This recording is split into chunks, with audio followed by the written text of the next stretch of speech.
So I was born a seer, and there's many seers all over. One of the things the grandfather says, every woman will give birth to a seer. So I'm not a rare item. I'm not a rare human being. It's my spiritual duty to translate for the Creator and Mother Earth and Creator and Mother Earth's children, the spirits, the ones who are the guardians of the land, the sky, the wind, the rain, the sun. We have all of creation. It's supposed to be moving in harmony. Everything in the world is supposed to be going in harmony, and it is the spiritual duty of the first beings of creation. It is their duty. Creator gave each of them a gift, and he also gave each of them a spiritual duty. And the spiritual duty is supposed to be also everything else in creation is supposed to work alongside of those spiritual beings, and to follow them and to follow their guidance and their help. So now we take a look at the world, and we have a lot of problems in the world right now. I think one of the main problems that creates a lot of imbalance within the human being is this Western world has brought teachings of greater or less than. Grandfathers told me that in the spirit world, there's no such a thing as greater or less than, that it is a man-made thing, it's made up. So now we have this world who is following this man-made laws, and they see themselves as greater or less than. When in the spirit world, there's none. The time when we all reach the spirit world, we'll know that for sure. We'll know that. But right now on this earth, a lot of people don't remember that. And our creation story talks a lot about the division. It talks about how the world is supposed to be, and how some of the stories grandfathers told me is how the world was taken apart. And I can see, in this time, the massive chaos, especially of the mind, because the idea of greater or less than is of the mind. And now we have a lot of unhappy people working at things that they don't really want to do. And we have the children growing up into this man-made idea, and they want to follow this idea, or they want to follow what they think their parents or the society is telling them to do. And they're not really following their true self, their true spirit. So when you crouch down and you believe in the idea of greater or less than, and you believe that another human being's job in this world is more important than yours, you just dishonored your ancestors in the spirit world. They're standing there watching you. And our spiritual duty is not just to live a good life. Our spiritual duty is to honor your ancestors, honor the pain, the hurt, the struggle, honor their happiness, their joy, honor their balance. So when we walk in this world, we should stand tall everywhere we go, because we are a representation of many generations of pain and survival. And we are here today because of that pain, because of that survival, because of those prayers, because of the many tears that fell from the parents and the grandmother's eyes, and the many tears that fell onto this land for our people, for our survival. We are here because of a prayer, because of many tears that fell. And I understand this also because I am a mother and I am a grandmother. Our original way is to have a deep love, not just for human beings, but a deep love for the world, for the land, for the trees, for the animals, for the plants, for even the stones, the rocks, for all the beings that we share this beautiful world with. There's many people who I know in this world who have made many mistakes. And what they say mistakes, I don't say mistakes, I say these are our lessons of life. It is our life lesson. And it is up to us how long we sit in each lesson. So the really beautiful, kind-hearted, compassionate, spiritual people that I've met many who are some of our spiritual leaders of this area, and they've actually were street people at one time. They lived on the street and they were addicts and they were alcoholics. And that was Creator. It was not a mistake. It was Creator said, in order for you to carry a deep, true compassion, first I must send you this way. So you're going to go here. And when you get to this place, you're going to see and witness the people around you. You're going to see and witness in your own heart and your own mind this pain and this hurt and the reason for the alcoholics, the drug addicts. Why are they like that? The reason for the ones who we consider criminals or the ones we consider crazy. You will see and witness through your own eyes, your own heart, and your own mind. And it's up to you how long you stay there. Do you choose to learn as a human being compassion? Or do you choose not to learn compassion? And do you choose to sit there? Do you choose to sit in brokenness? Or do you choose to learn from brokenness? If we change the way we think in our mind, instead of looking at something as though it is a mistake, as looking at something as though it is punishment, if we change the way we see it and we say, this is our school of life, and from this hardship, I will learn something beautiful. So now we take a look at the contamination of the mind. So we look at the people who carry this. If we were to do a study and we were to ask the world's people, what is the main problem in your mind? What causes you the most disturbance in your mind? And if you trace back those main disturbance and those main problems of the people of the world, you will actually trace it back to every one of them to the idea of greater or less than. I'm not good enough. I'm not worthy. So all of these different obstacles, if you trace them back carefully, they all land in the idea of greater or less than. And the spirit knows, our spirit knows that this idea of greater or less than is not meant for us. That is why when we carry any idea of greater or less than, what does it bring? It brings anxiety. It brings disturbance of the mind. It brings the people, to a point where they cannot make a clear, conscious choice for their life. And when they get to this place of not being able to make a clear, conscious decision for their life, they doubt. Oh, I shouldn't have did this, or I shouldn't have did that.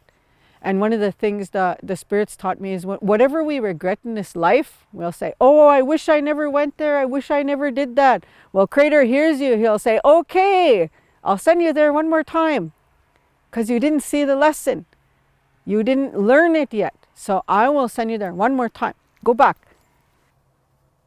We also have to have that balance of fire, earth, air, and water. So we're living in a time right now, if we take a look at the world and what is the immediate need of the world. So we look at, there's so many people who are in high extreme emotion in this time. Unmanageable extreme emotion, which has to do with the COVID, the changing of the world, the wars, the contamination of the mind, the contamination of greater or less than. And it's just like that fire has gotten too big for many. Extreme emotions, we need to help. That fire is meant to teach us in its smallest, calmest form. Water is also meant to teach us.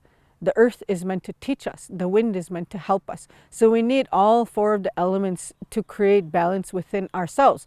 So we can do walking on the land and asking Mother Earth for healing in our bare feet. We can offer tobacco to the wind spirit. Every morning at my Gukum's house, she opened the door on the side of the west, and she'd stand to the west and she would say in Cree, wind spirit, come inside. I invite you into my home to come and bless my home and to clean out the old energy, clean out our minds. Bless me and my family's minds so that we can think clearly, so that we can think clearly and do what needs to be done on this day. Every day she did that. She opened her windows, her doors. Even if it was -40, she opened the door.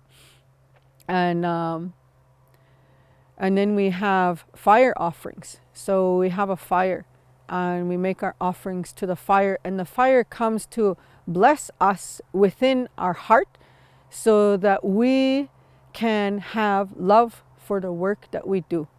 We need to have love for this life. And sometimes if our fire is too small, like if an artist is in a stump and this artist cannot create, whether it's clothing or painting, they're in a stump. So the artist doesn't have enough passion for life. So they make a small fire and they put offerings and ask them to bless their heart and to bless their spirit so that they have that passion for life. Because when we have passion for life, it's like passion brings your true full force, your full spirit to all the work that you do. And we need that passion for life, because in order to be effective, to bring across your message, whether it's through painting or singing or art, that comes from our heart. Our heart needs to be nourished through fire. So in this time, like I said, the contamination of the mind. And sometimes we can have too much fire. Too much fire means too much anger, too much worry, extreme emotion. So in extreme emotion, the one thing that we need is balance of water. So then we go to the water with extreme emotion, extreme anger. And one thing I always tell people, just because you're at a point of extreme emotion, extreme anger, doesn't mean you're a bad person. You have every right to your hurt. You have every right to your pain. But we do not have the right to hurt the people around us. And we can do something about this extreme emotion. We can go to the water and we can do water prayers and meditation. So over the years, many times I've been in the place of extreme emotion. Extreme emotion causes anxiety, causes you confusion, causes you you won't be in a place to make a clear decision in your life. So I went to the water. The grandfathers, they told me, go to the water, grandchild. And so I said, okay. And one of the things that the people forgot, in the beginning of time, this fire, earth, air, and water was, in our stories, it says fire, earth, air, and water. They bring balance to this life, to this world, to all creation that lives on this earth. So today we're going to do the water prayer and the water meditation. And I encourage all people, if they can, to do their very best in the moments of extreme emotion, when that fire gets too big inside of you. And when you get to the point where you're no longer using that fire for the passions of your life. Sometimes that fire is meant to use to help you to be passionate, to be true of the heart, to walk with your heart, and to feel with your heart, and to live with your heart. But sometimes it can get too much. So when it gets too much, we need water. So that is the purpose of the water prayers and the water meditation. Sometimes it can take a long time to get to that point. When the first element that we came into, my Gukum said, we're alive when we're in the spirit world. The Creator told us the difficult things that were going to happen and the beautiful things. And then he said, you still want to go? He gave us love and free will. So we chose to go. That's why we're alive. And we also agreed to stay here and until he came to get us. So then we left the spirit world and we came into our mother's womb. And in your mother's womb, you sat in there for 9 months or however many months, floating around in this water. You're floating around. You were free. You were excited. You were so happy of what you were going to see and hear and witness. You were so excited for the day of your birth. But you laid in that water and you felt comfort in that water. That's why we have, in this territory, we have the wewepsin, the swing. They say the babies are lonesome for the water. So you put them in a swing and you swing them like this because it creates the motion, and they remember being safe inside their mother's womb in the water and their mother walking. So as their mother was walking, her belly's moving like this. and that baby is getting rocked back and forth, back and forth. And they say if a baby cries too much, they miss that motion. So then we make them the webson, the swing, and we swing them back and forth, and they remember that water. So some people, they have the fear of the water. Maybe they had a near drowning experience or a bad experience with water.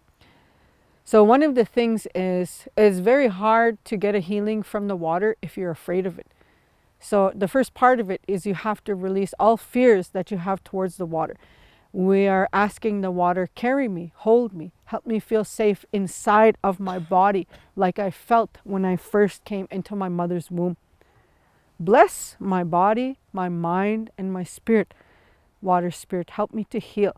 Help me so that I remember the moment when I was in my mother's womb and I felt loved and I felt safe and I felt cared for.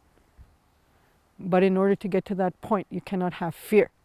So you have to work on the fears first and say, hold me, and allow the water to hold you. And when you give permission and you feel that safety, the water will hold you and you will receive the healing and the blessing.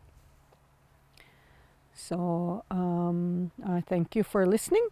And we are going to be doing the water prayers soon in the water. I will go out and I will. And it actually took me, the Spirit started teaching me about the water prayers. It took me really a lot of studying and meditation. So I went for many years until that fear was gone. So this meditation actually took me about 2 years to learn. And I went every day to the lake. I went every day to the water to practice the meditation. And I practiced it for, not exaggerating, I love the water, but anywhere from 1 to 5 hours. That's how long I practiced. And then I got to that point and that I feel loved, I feel safe, and I feel protected. In order for you to receive a blessing and a balance from the water, you cannot have the fear. So you have to work on letting go of the fear and allowing that water to bless your body, to bless your mind, to bless your spirit, to bless every part of you. So we cannot carry that fear. We have our body, the end result is our body should be completely limp with no muscle action, just where we are just floating, just allowing the water saying, carry me, help me, heal me. So that should be the end result. So some people might be better at it and some people might take them a few years to get it. But it's a beautiful prayer. So I thank you for listening. And I ask you to calm our mind, to calm our heart, to calm our spirit, to help us to find the healing that we need. Water Spirit, Creator and Mother Earth, you know us better than we know ourselves. And I ask you on this beautiful day to provide us with what we need, no more, no less. And I thank you for the beautiful blessings that you give to us every day.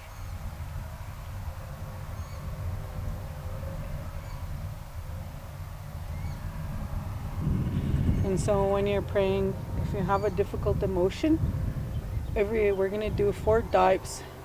And so whatever emotion that you feel that is extreme, that is what you're going to pray to let go of. So every time you dive, you ask Water Spirit, help me to let this, and you name the emotion that's causing an imbalance in you. Okay. And you dive 4 times to let go of that emotion. Okay. Okay.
So the steps of the meditation were, first you put the tobacco, and then you offer the tobacco to Creator and Mother Earth and the Water Spirit, and you one of it's like a releasing ceremony, or it could be just a comfort ceremony. Um, so then you would think of the difficult emotion that's contaminating your mind, and then you would ask the Water Spirit to help you to release and let go of that difficult emotion that you're carrying that's too much. And then you dive 4 times to release that. It doesn't have to be one emotion, it could be 10. But and then you dive 4 times, and each time you dive, that water is pulling it off. And then on the fourth time, after you're done, then you float, and you're asking the Water Spirit to hold you so that you can feel that comfort again, just like when you were in your mother's womb. And you ask the Water Spirit to hold you and carry you, and you float, and you just continue on with your prayers, and in that way, and just try to calm your body until all your muscles are limp, till your body is just completely released into the water, where you're just floating. Usually when all the muscles are released into the body, your legs will actually sink a little bit lower, so that's when you know that your body's completely content in the water. Yeah.